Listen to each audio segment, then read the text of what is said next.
Hello friends, welcome to your own channel daily stock. तो आज हम आपको रेडिक्स इंडस्ट्रीज़ इंडिया लिमिटेड पे शेयर एनालिसिस बताने वाले हैं। साथ ही में हम आपको ये भी बताएंगे कि ये कंपनी क्या काम करती है, कंपनी के जो कैश फ्लोज है वो कैसे है, मतलब कंपनी के पास कितना कैश आ रहा है जा रहा है। उसके बाद शेयर प्राइस चार्ट बताएंगे, इसकी प्रमोटर होल्डिंग बताएंगे एंड क्वार्टरली वाइज ये कैसा परफॉर्म कर रही है, ईयरली वाइज ये कैसा परफॉर्म कर रही है, वो भी आपको बताएंगे। आगे बढ़ने से पहले अगर आपने हमारे चैनल को सब्सक्राइब नहीं किया हो तो आप हमारे चैनल को सब्सक्राइब ज़रूर कर दीजिएगा एंड साथ ही में हिट द बेल आइकन। सबसे पहले हम आपको बताएंगे कि कंपनी का काम करती है। रेडिक्स इंडस्ट्रीज़ इंडिया लिमिटेड ये 1998 में बनी थी और ये बेसिकली एंगेज्ड है manufacturing and selling of human hair products. तो ये जो वीक होती है, जो नॉर्मली मतलब जैसे कि पार्लर में यूज़ होती है और बहुत सारे लोग हैं जो इसका यूज़ करते हैं, मतलब रियलिटी में भी यूज़ करते हैं एंड ऑब्वियसली अगर कोई प्रोग्राम हो गया तो उसमें भी लोग यूज़ करते हैं। तो वो जो ह्यूमन हेयर है, ओके, जो असली दिखते हैं बट होते नहीं है, वो ये बनाते हैं, उनका मैन्युफैक्चरिंग ये लोग करते हैं। कंपनी का मार्केट कैप अगर देखेंगे तो 130 करोड़ का ही है, लेकिन स्टॉक प्राइस टू अर्निंग देखेंगे 91.5 और इंडस्ट्री का प्राइस टू अर्निंग भी 91.5 है। तो मतलब एक तरह से अगर हम देखें तो स्टॉक यहाँ पर ना ज़्यादा ओवर वैल्यूड लग रहा है और ना अंडर वैल्यूड लग रहा है, बट स्टिल अगर हम पीई के मतलब प्राइस टू अर्निंग रेशो देखेंगे तो काफ़ी ज़्यादा तो ये लग ही रहा है। इंडस्ट्री के कंपैरिजन में नहीं लग रहा है, बट नॉर्मली अगर दूसरे सेक्टर से कंपेयर किया जाए तो ये बहुत ज़्यादा लग रहा है। ROCE देखेंगे एंड ROE देखेंगे तो वो भी इतने अच्छे नहीं हैं। 8.93% का कैपिटल पे इतना रिटर्न मिल रहा है एंड इक्विटी पे 8.47% का मिल रहा है। डेट कंपनी के पास ज़्यादा नहीं है, 8.64 करोड़ का डेट है। यहाँ पर जो कंपनी है उन्होंने एक भी शेयर प्लेज पे नहीं रखा है, तो ये एक कंपनी की स्ट्रेंथ हो गई है, मतलब ये एक पॉजिटिव बात हो गई है। और डिविडेंड यील्ड अगर आप देखें तो 1.15% है, तो डिविडेंड अच्छा खासा दे रही है कंपनी। डिविडेंड स्टॉक में भी आ सकता है ये। फाइनेंशियल ट्रेंड अगर हम ईयर ऑन ईयर बेसिस पे देखें और पिछले 4 साल का अगर हम देखें तो 2019 में कंपनी का रेवेन्यू था 10 करोड़ 70 लाख का था। आफ्टर दैट 2020 में 10 करोड़ 58 लाख। 2021 में यहाँ पर कंपनी का रेवेन्यू बढ़ा है 27.50 लाख।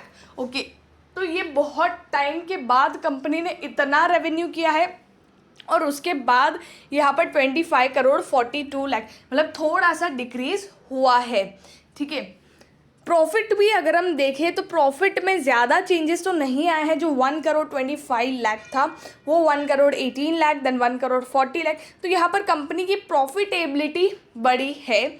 थोड़ी थोड़ी कंपनी की जो प्रॉफिट्स है वो बढ़ रहे हैं और जो रेवेन्यू है उसमें भी इंक्रीमेंट दिखा है, लेकिन ये देखते हैं कि ये सिर्फ एक ही बार इंक्रीमेंट आया है, मतलब अभी के जो क्वार्टर्स है उनमें भी क्या कंपनी वैसा अच्छा परफॉर्म कर रही है या नहीं कर रही है।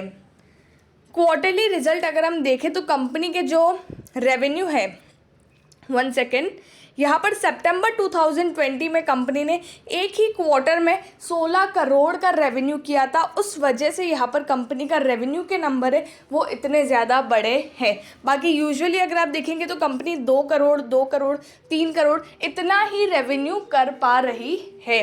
ओके, एंड 2022 की भी अगर हम बात करें तो उस टाइम कंपनी ने मार्च 2022 में 10 करोड़ 30 लाख का रेवेन्यू किया था। तो ये कोई एक क्वार्टर में इतना अच्छा परफॉर्म कर दिया, तो उस वजह से यहाँ पर कंपनी के रेवेन्यू के नंबर अच्छे आ गए। बट यहाँ पर कंसिस्टेंसी नहीं है कि कंपनी हर क्वार्टर में अच्छा परफॉर्म कर रही है, तो ये एक पॉजिटिव पॉइंट नहीं है कंपनी के लिए।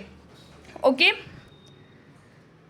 अब यहाँ पर ऑपरेटिंग प्रॉफिट मार्जिन अगर हम देखें, जो पहले 20%, 26%, 18% था, उसके बाद वो 12%, 9% पे आ गया है।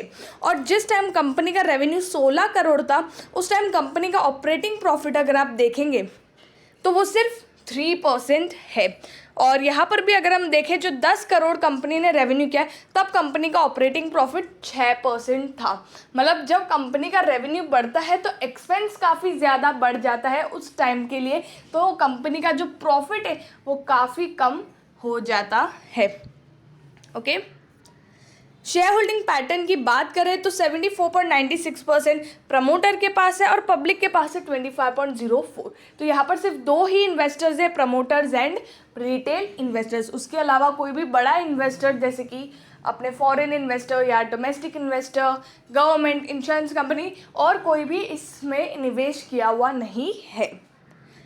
कैश फ्लोज की अगर हम बात करें तो ऑपरेटिंग एक्टिविटी से अभी यहाँ पर 4.79 है, मतलब यहाँ पर वो और इन्वेस्ट नहीं करे, मतलब जो भी उनकी कैश फ्लोज है उनको वो यूज़ कर अपना कैपिटल को इंक्रीज़ नहीं करे, मतलब कैपिटल एक्सपेंडिचर नहीं कर रहे हैं वो लोग। इन्वेस्टिंग एक्टिविटी से यहाँ पर ज़्यादा कोई कंपनी कुछ नहीं कमा पा रही है। फाइनेंसिंग एक्टिविटी से भी अगर हम देखें तो वो नहीं कमा पा रही है। ओके, तो कैश फ्लोज भी कंपनी के इतने अच्छे नहीं है। एट लास्ट हम बात करते हैं शेयर प्राइस की, तो 5 ईयर हाई है 86.45 रुपीज़ और फ्राइडे को ये शेयर 5% के लोअर सर्किट पे था, 4.55 रुपीज़ ये शेयर नीचे गिरा था। तो अभी जिस हिसाब से मार्केट है जो बहुत ही ज़्यादा अनस्टेबल है, मतलब बहुत सारे स्टॉक्स है जो नीचे गिर रहे हैं और पूरा मार्केट ही नीचे गिर रहा है, सिर्फ इंडियन मार्केट नहीं बट अब्रॉड मार्केट भी गिर रहा है।